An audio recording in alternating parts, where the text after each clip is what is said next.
Hey, welcome to Rhymes Times Thoughts. Hey, thanks for joining me. Hey, Everyday Guy, Everyday Thoughts. It's a great day. It's 4th of July. Thought I'd do a little history talk about 4th of July. It's one of my wife's favorite times of the year because there's no boundaries. It's celebrating the United States, the growth, how we become who we are. And I think it's the greatest thing in the world. I mean, we have some great people out there that helped us to become who we are.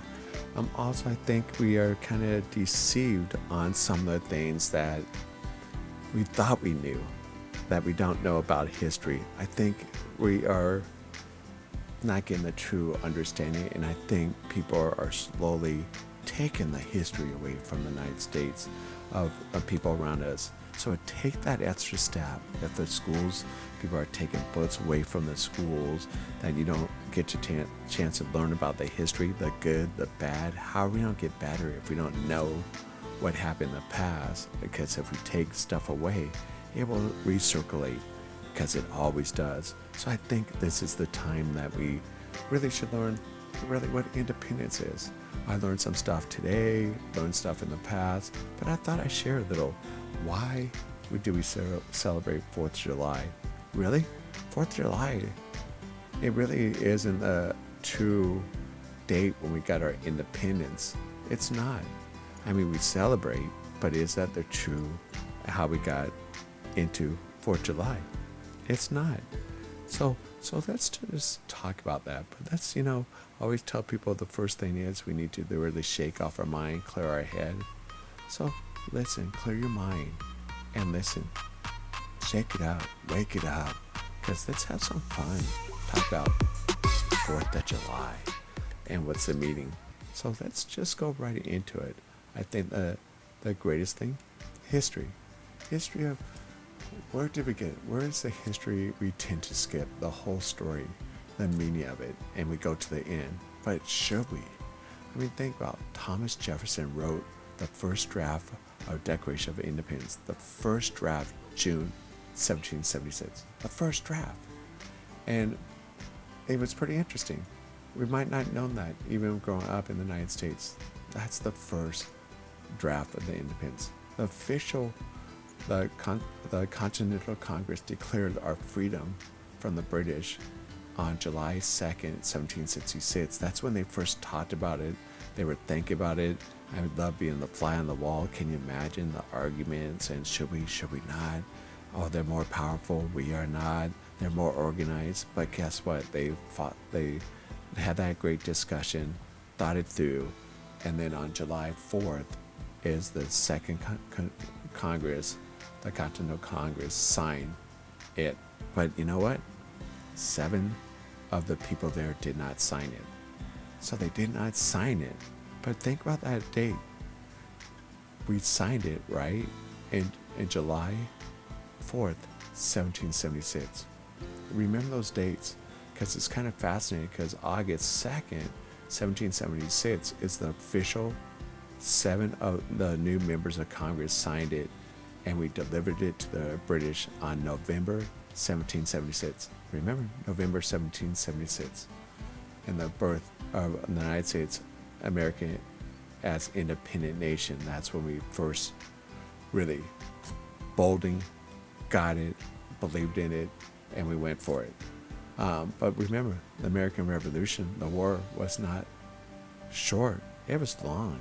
So the first independent, we sent it in November 1776, but we were fighting the Great Britain War started in April 1975.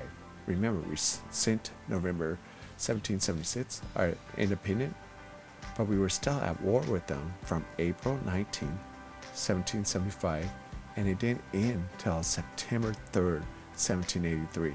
And we thought we were having long wars these days. Can you imagine what they had to go through, the elements? They didn't have all those great equipment that we have today, the weather and so forth. That was one hell of a long war. I mean, that's a long war. I gotta admit it, and I'm proud and I'm glad they did that for us.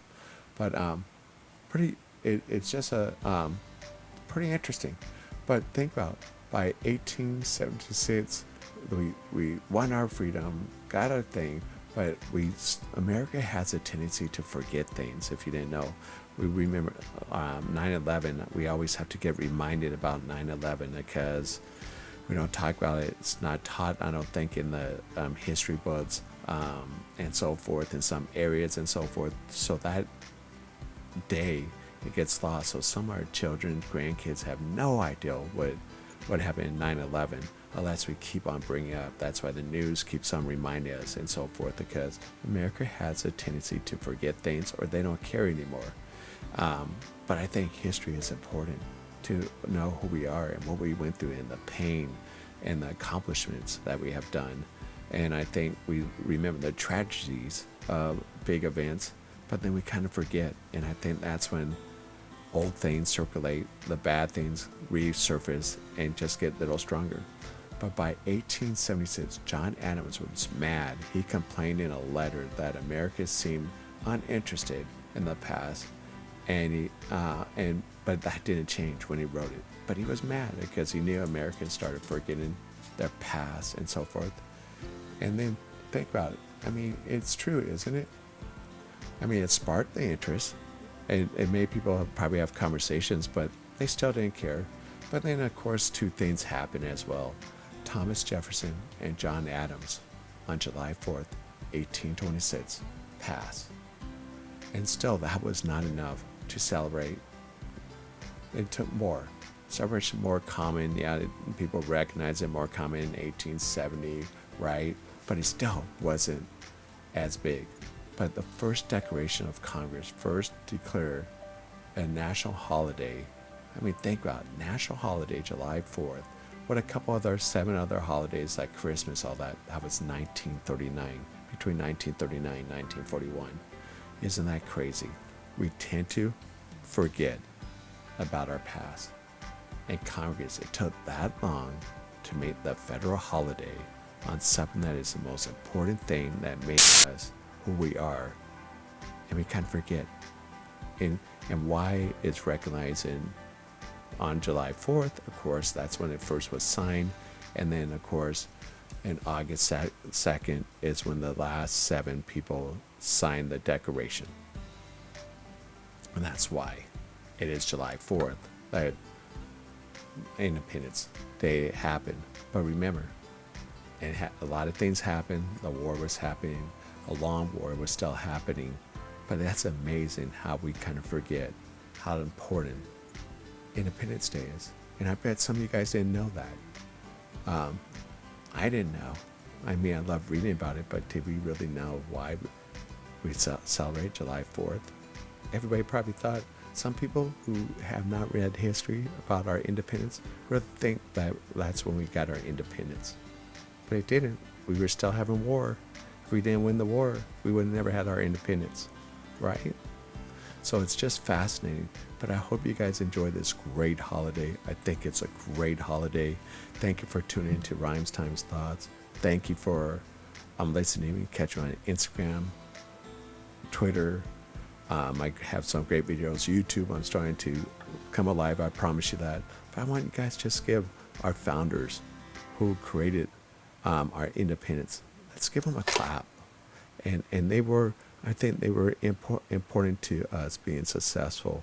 So I think they do deserve thank you for fighting for our freedom. But other than that, you guys, have a great 4th of July. I hope you had a great time, and thank you for tuning into Rhymes Times Thoughts. Everyday guy, everyday thoughts.